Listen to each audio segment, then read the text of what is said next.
Yo, this is the Scarcity Studios YouTube channel. Please don't forget to like, comment, share and subscribe. And our sponsors are Alpha Claims and Hire Birmingham, the leading and best accident management company. Get a replacement car anywhere in 1 hour. A cannabis factory fire in the Dudley area of the West Midlands. It's just outside of Birmingham. And it was a massive fire that occurred yesterday. It has now emerged that a man has died in this fire, and they actually suspect that this man was what they call human slavery, which is often seen when people are smuggled into the country to maintain and look after massive cannabis factories in the UK. This cannabis factory was found on the Premier Trading Estate in Leys Road on Thursday evening, June the 4th. They were both taken to hospital, two men aged 43 and a 44-year-old, and the 43-year-old died on June the 5th. The reason that they're now looking into this as a suspected murder or manslaughter case is because they were locked inside this building, so they didn't even have an option of being able to leave. The police say they were effectively held against their will and said they had no way to escape as the fire tore through the unit. It was used to grow cannabis on an industrial scale and the door was locked. Detectives are working closely with specialist teams to establish the cause of the fire and currently are looking at forensics.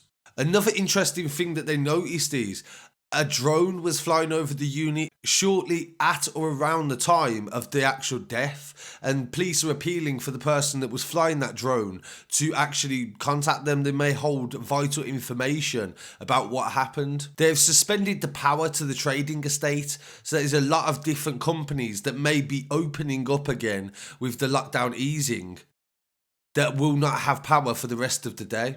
So they believe both of these men were smuggled into the country. They're both illegal immigrants, and this is becoming a very common sight across the UK and especially in the Midlands. Every single day, every other day, there is a cannabis factory being discovered in or around Birmingham. This comes only a matter of months after two men were murdered after a cannabis factory raid also in the Dudley area. And another thing that this also highlights is the scale of it. This is actually a factory. They often call them factories, but most of the time they're in small houses or flats in someone's bedroom.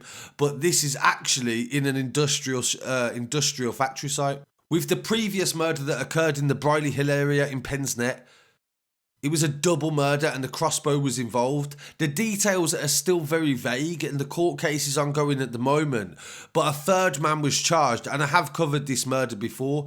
Sangir Mohammed was charged on Monday. This was back in April with the Pensnet murders in February. The 33-year-old from Brierley Hill has now been charged with 2 counts of murder and appears at Wolverhampton Magistrates Court. He was remanded in custody and will appear on April the 30th. Kuzami Douglas, 19 years old, and Wasim Ramzan, 36, was killed in the early hours of the morning on February the 20th after an attempted burglary at a cannabis farm turned into a violent brawl. The detective in charge of the homicide team said this was a very active investigation, and 2 months on from this fatal murder, they are still looking into it. 2 men sadly lost their lives, and there are still people out there that have information about what happened.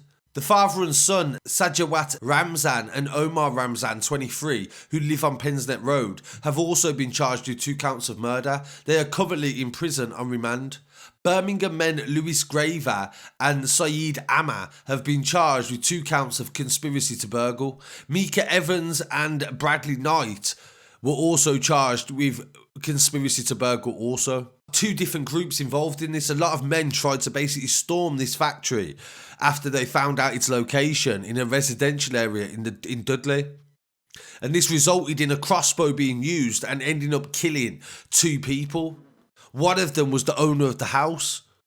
So as soon as when details of that one emerge, I'll definitely give you an update on that. But it just goes to show the levels and the scale that things are actually operating on now. And when it comes to violent robberies, Birmingham has had a lot throughout the lockdown and it isn't slowing down. In fact, it seems to have been getting worse. This video from Kings Norton shows a couple that was attacked violently as they tried to rob a Renault Clio on the driveway in a VW Golf estate. The 44-year-old man was punched and kicked by 2 men as they handed over the keys before he fell to the ground and was kicked in the head. His wife was present throughout this ordeal and she was actually pregnant too. The man was taken to hospital and was covered in bruises and had a laceration to his head, a broken finger, a laceration to his ear, and needed multiple stitches. His wife was 39 and she was not harmed, but her blood pressure was very high and she was assessed by medics. The robbery happened at 2:45 on the 28th of May 2020. The police have still not got anyone for this assault and robbery, so they've actually released CCTV in order to try to obtain.